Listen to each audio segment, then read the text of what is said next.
The Art of Worrying Less. The Floating Leaf. High atop a mountain, where the clouds whispered secrets to the wind, lived a young monk named Riku. Unlike his brothers at the temple, Riku had a restless mind. His heart would pound whenever things strayed from their usual order. If the sky darkened, he worried about rain. If it didn't rain, he worried about drought. If a bowl cracked, he imagined the entire temple crumbling down. Master, how can I live in peace if everything could go wrong at any moment? Riku asked one day as he and his elderly teacher, Master Sojin, swept fallen leaves beneath a cherry tree. The master gazed silently at a single leaf drifting gently toward the earth. Its movement was soft, without resistance, as if it carried no burden of thought. "Watch that leaf," he said in a calm voice. "It doesn't fight the wind, nor does it cling to the tree. It simply falls. And in its fall, there is more peace than in all your thoughts combined." Riku frowned. That answer didn't feel like enough. He believed he had to do something to fix what disturbed him. He didn't understand how to stop worrying without becoming careless. Sensing his inner storm, the master added, "If it sounds simple, it's because it is. But that doesn't mean it's easy. The leaf does not fear the fall, because it knows the ground is part of the path too." Riku remained silent, watching as other leaves descended one by one, unhurried, weightless. That night, Riku couldn't sleep. The master's words echoed in Riku's mind like the distant chime of a temple bell. The ground is part of the path too. But what if the ground hurts? What if falling isn't as gentle as it seems? At dawn, he approached the master, who was meditating by the pond. "Master," he whispered, "what if we break when we fall? What if it's not as simple as letting go?" Sojin opened his eyes, offering a smile, not mocking, but full of deep compassion. "And what if not falling also hurts?" he replied. "Worry is trying to hold every leaf on the tree, even when they're ready to fly." Riku stood still, puzzled. "So, I shouldn't do anything?" he asked, confused. "Just let everything happen, without thinking, without acting?" The master slowly shook his head. "Act, yes. Think, yes. But don't carry the weight of what hasn't happened yet. Worry is an illusion. It tricks you into believing that by overthinking, you'll avoid pain. But often, worrying is just suffering twice, before anything even occurs."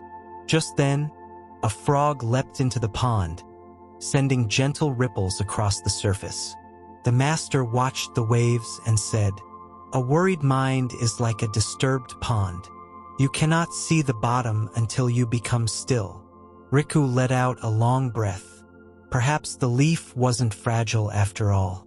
Perhaps it simply knew the wind was not its enemy. Over time, something began to shift. As the days passed, Riku began to observe his thoughts the way one watches the sky. Clouds coming and going, some dark, others light. When anxiety visited, he no longer fought it. He simply greeted it in silence, like an old acquaintance who no longer held much power over him. One afternoon, while gathering firewood in the forest, he came across an old woman walking alone on a narrow path. Her back was hunched, her steps slow, yet her face radiated serenity. "Aren't you afraid of getting lost in the forest, grandmother?" Riku asked, noticing the fog beginning to roll in. The woman laughed softly, like the rustle of dry leaves. "Lost? I've been lost many times, young one, and every time I get lost, I discover something new." Riku smiled, realizing she didn't live without fear. She simply didn't worry in advance. "So, you don't get anxious about what might go wrong?" "Of course not," she said. "That would be like living the same fear twice. Once when it hasn't happened, and again if it ever does. I prefer to save my energy for the moment I truly need it. That answer, so simple, so clear, stayed with Riku as he made his way back to the temple with the firewood. Perhaps, he thought, the art of worrying less isn't about being fearless, but about not feeding the fear. And for the first time in a long while, his mind felt a little lighter, the blossoming within. When Riku arrived back at the temple, he stopped in front of the cherry tree, the same tree under which his master had once spoken to him about the falling leaf. This time there was no wind. The leaves were still, as if listening. He sat down quietly and closed his eyes. He didn't try to control his breath or his thoughts. He simply let them be, like water flowing gently through a stream, unforced. Then, an image rose in his mind, a younger version of himself, running through the courtyard with a stone in his hand, trying to catch the shadow of a butterfly. He remembered the frustration, the exhaustion, chasing something he could never hold. That's what my worry has been, he thought, trying to catch shadows with my hands. When he opened his eyes, Sojin was sitting beside him. He had arrived without a sound, as always. You saw something, the master said, needing no question. Riku nodded slowly. I realized worrying is just trying to fix what hasn't even happened yet. It's living inside a constant illusion. Sojin placed a hand on his shoulder. Exactly. And every time you return to the present, you let go of that weight. Life doesn't ask you to control every detail. It only asks for your presence. Riku took a deep breath. In that moment, there were no problems, no urgent decisions, no fears. Just the tree, the breeze, and himself, fully present. And within him, something began to bloom. Even the ground teaches. In the days that followed, Riku began practicing the art of letting go, like releasing a kite into the wind. When a worry arose, he didn't chase it. He simply noticed it, named it in silence. Fear, doubt, what if? And let it drift by like an unimportant cloud. One morning, while drawing water from the well, he saw a younger novice quietly crying nearby.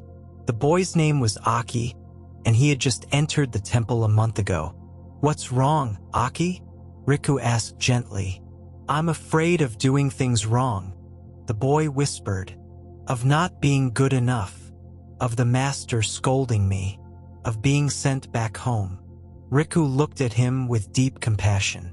He saw himself in the boy, his worry, his inner struggle. He knelt down and picked up a fallen leaf. Do you see this leaf? He asked. Do you think it worries whether the wind carries it north or south? Aki shook his head, curious. It simply lets itself be carried, Riku continued. Not because it doesn't care, but because it trusts the ground will receive it. And you, Aki, you will fall sometimes. But here, even the ground teaches. The boy looked at him, calmer now. So, is it okay to be afraid? He asked. Riku smiled. Yes, what you don't need is to carry that fear the whole way. As the sun rose above the mountains, Riku understood something he hadn't before. To guide another was also a way to heal himself. Love without worry. That night, in the silence known only to the mountains, Riku sat by the pond. The moon reflected on the surface like an eye, watching everything. Without judgment, without haste, the young monk no longer needed urgent answers.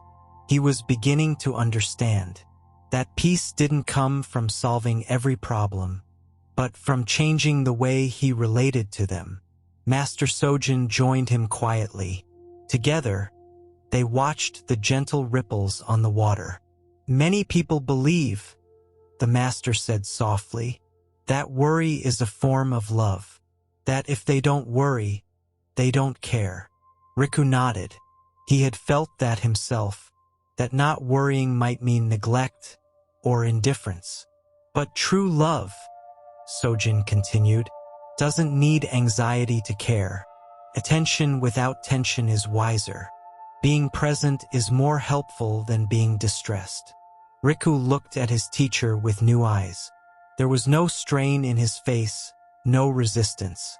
He was like a stone that had learned to be part of the river. So, it's possible to live without worry, Riku asked, and still love deeply? Even more so, said Sojin. Only when you stop worrying can you love freely. The night deepened. The wind gently stirred the branches. And for the first time, Riku felt his heart didn't need to cling to anything to be at peace. He didn't need control, only trust. Let it fall in its time. The months passed, and Riku was no longer the same anxious young man. He walked with calm, worked with presence, and listened with an open heart. He had learned to live, without anticipating pain, without creating storms that had yet to arrive. One day, a visitor from the valley came to the temple seeking counsel. A businessman, weary from life, carrying with him a long list of what-ifs. What if my business fails? What if I get sick? What if I lose everything I've built? He asked Riku as they sat together in the garden, sharing tea. Riku looked at him with quiet understanding. He picked up a dry leaf that had fallen from the cherry tree and offered it to the man. Look at this leaf.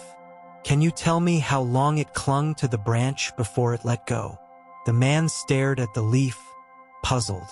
No, I don't know. And yet it fell at the perfect moment, Riku said. Not too soon, not too late. What if you trusted that many things, especially the ones you can't control, will also fall into place in their own time? The visitor grew quiet, moved by something he couldn't name. Perhaps no one had ever told him. It was okay not to know. It was okay to let go. Worrying is like watering a flower with fear, Riku added. The water comes cloudy, and a flower doesn't bloom with anxiety. It blooms with presence. In that moment, the visitor watched the leaves dancing in the wind, and for a breath, he understood. The last leaf. By late autumn, the cherry tree at the temple had lost nearly all its leaves. Riku sat beneath its bare branches, no longer with sorrow in his heart. He understood now. Falling was not the end, but simply part of the cycle. He closed his eyes and felt the wind on his face, not as a threat, but as a whisper. All things arrive, all things pass, everything has its time. He remembered how he had once come to the temple, afraid of the future, tangled in thoughts that pulled him like unseen currents. Now that inner river had grown calm, not because the world had changed, but because he had stopped trying to stop it. Master Sojin approached one last time and said, "You have learned the art of worrying less. It's not about running from pain or ignoring reality. It's about trust. It's about living lightly, like the leaf that surrenders to the wind, without ceasing to be a leaf." Riku bowed deeply to his teacher, gratitude radiating from his chest.